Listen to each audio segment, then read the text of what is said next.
Shalom, salam sejahtera bagi kita semua yang mengikuti ibadah minggu online ini. Saudara-saudari yang terkasih dalam Kristus, hari ini kita diajak untuk berhenti sejenak dari segala kesibukan dan memusatkan hati kita kepada Tuhan. Sahabatku, dalam dunia yang penuh dengan kekhawatiran, tekanan, dan suara-suara yang meragukan kasih Tuhan, kita diajak untuk membuka hati dan mulut kita diajak untuk bersorak, bersyukur, dan bernyanyi. Kita tidak melakukannya karena keadaan kita selalu baik, tetapi karena kasih setia Tuhan tidak pernah gagal. Mari kita renungkan firman Tuhan dari Mazmur 33 dan temukan kembali alasan kuat untuk memujinya. Latar belakang kitab Mazmur 33. Mazmur 33 adalah mazmur pujian yang anonim, tetapi isinya sangat selaras dengan gaya Daud.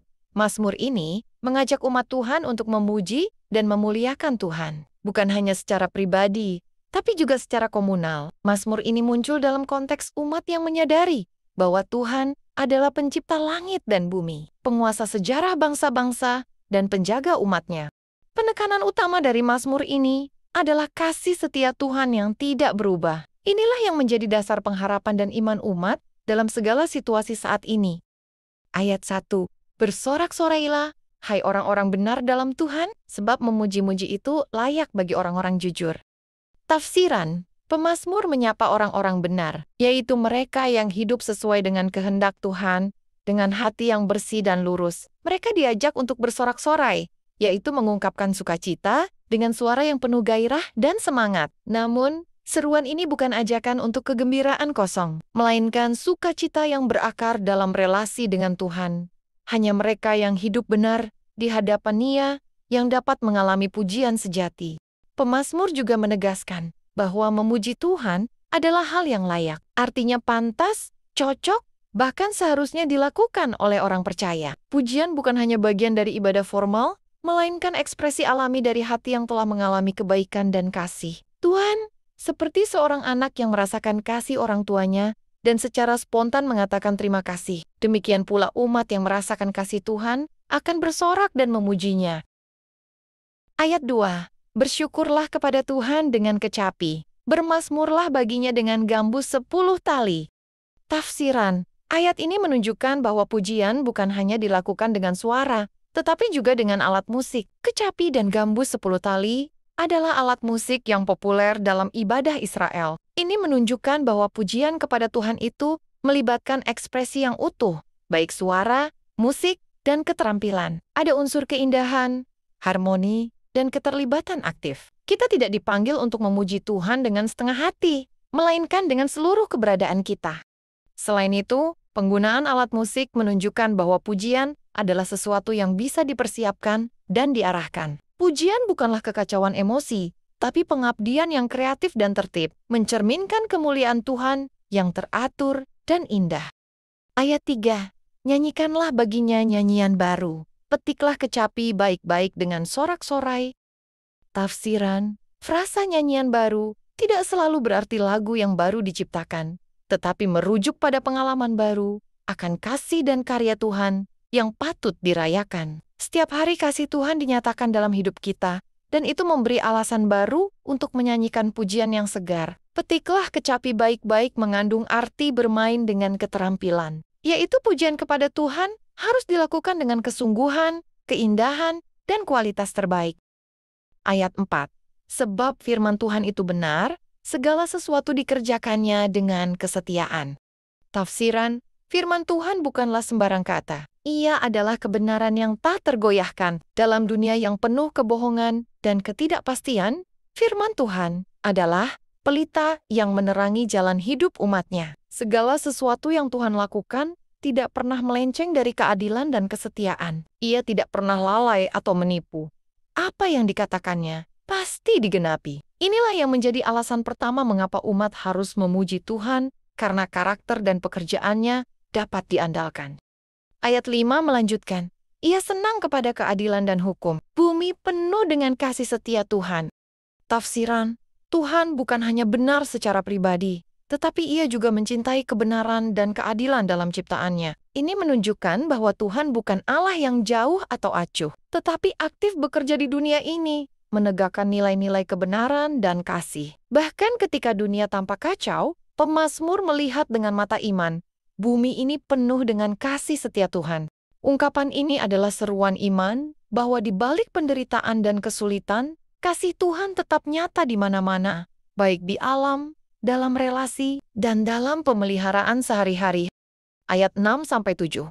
Oleh firman Tuhan langit telah dijadikan, oleh nafas dari mulutnya segala tentaranya. Ia mengumpulkan air laut seperti dalam bendungan, ia menaruh samudera raya ke dalam wadah. Segala ciptaan datang dari kuasa firman Tuhan, baik itu langit, bintang, samudra. Semuanya diciptakan hanya melalui perkataannya. Ini menunjukkan kedaulatan dan kekuasaan Tuhan atas alam semesta. Tuhan tidak menciptakan dengan usaha keras, melainkan cukup dengan firman-Nya yang penuh kuasa. Bahkan air laut yang dahsyat pun tunduk kepada perintahnya. Ini memberi penghiburan bahwa jika alam semesta tunduk kepada Tuhan, maka kita sebagai umat-Nya juga bisa menyerahkan hidup kita ke dalam tangan-Nya dengan tenang dan percaya. Ayat 8-9. Biarlah segenap bumi takut kepada Tuhan, biarlah semua penduduk dunia gentar terhadap Dia. Sebab Dia berfirman, maka semuanya jadi. Dia memberi perintah, maka semuanya ada.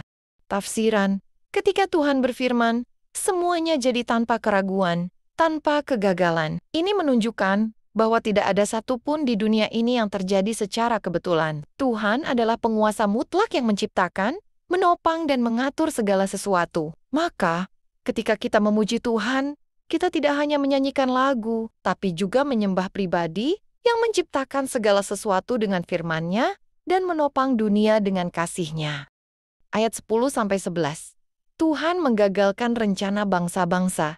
Ia meniadakan rancangan suku-suku bangsa. Tetapi rencana Tuhan tetap selama-lamanya, rancangan hati-Nya turun-temurun.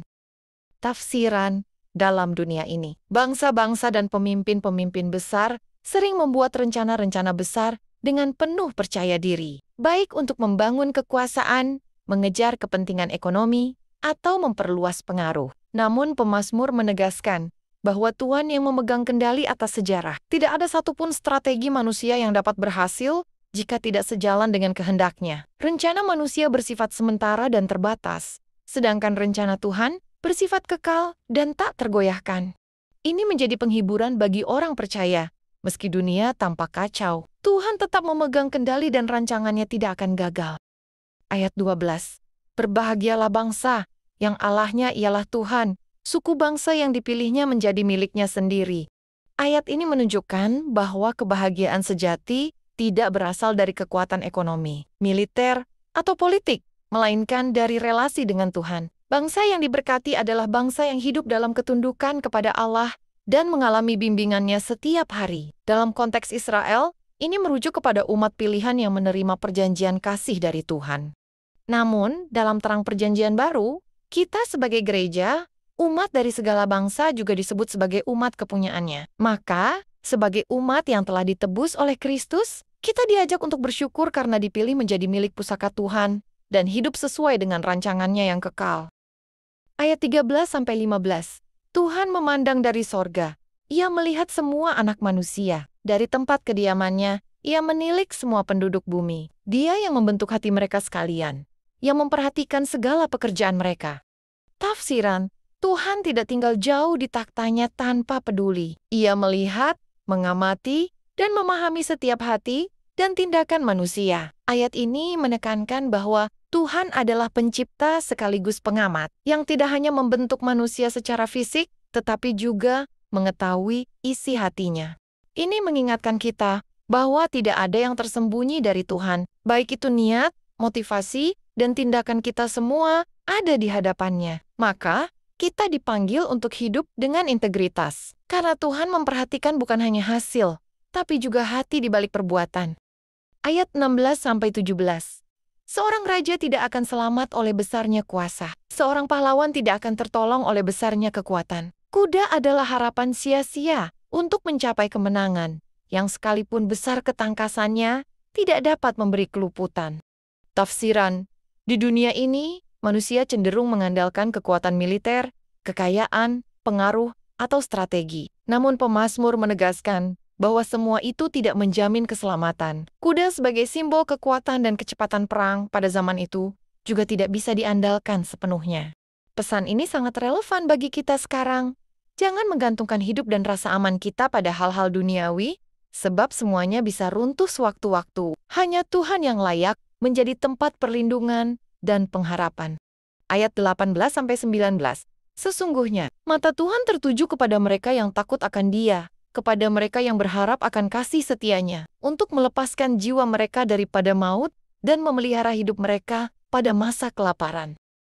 Tafsiran ayat ini menegaskan bahwa kasih setia Tuhan tertuju kepada mereka yang takut akan Dia dan berharap pada kasih-Nya. Tuhan menyertai mereka yang menghormati dan percaya kepadanya dengan penuh kerendahan hati. Takut akan Tuhan di sini bukan berarti ketakutan yang mencekam, melainkan penghormatan yang dalam dan sikap tunduk kepada kehendak-Nya.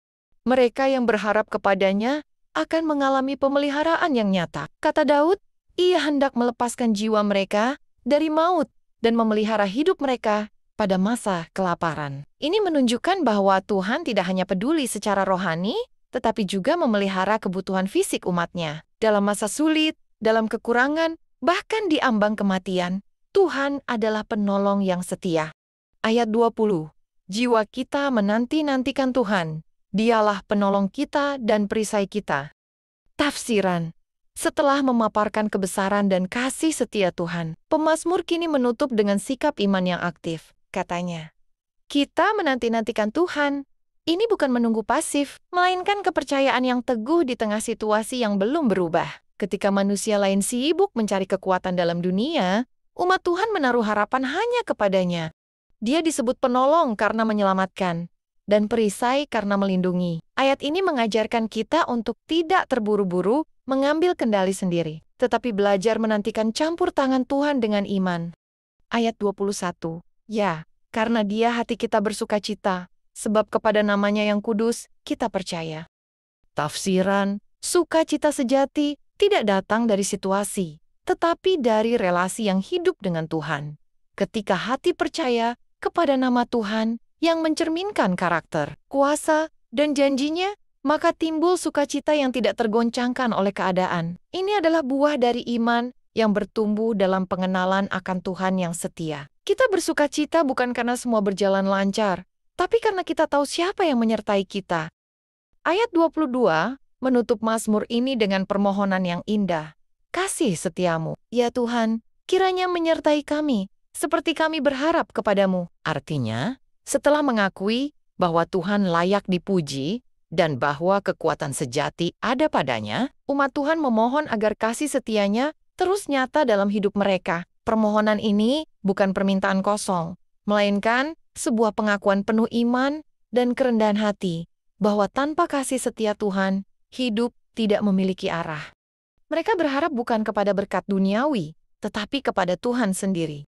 Refleksi penutup, saudara-saudari terkasih, di tengah dunia yang penuh kegelisahan, mazmur ini mengundang kita untuk bersorak, bersyukur, dan bernyanyi, bukan karena semuanya baik, tetapi karena kasih setia Tuhan tak pernah berhenti. Kita mungkin lelah, kecewa, atau ragu, tetapi firman Tuhan hari ini mengingatkan, Tuhan memperhatikanmu, Tuhan mengasihimu, dan Tuhan berkuasa atas hidupmu. Mari, buka hati kita. Jangan biarkan tekanan hidup mencuri pujian kita. Bersoraklah atas keselamatan yang Tuhan berikan. Bersyukurlah karena kasih setianya menyertai kita dari pagi hingga malam. Bernyanyilah karena Tuhan adalah penolong dan perisai kita. Kiranya kasih setia Tuhan menyertai kita, sebagaimana kita berharap kepadanya. Amin.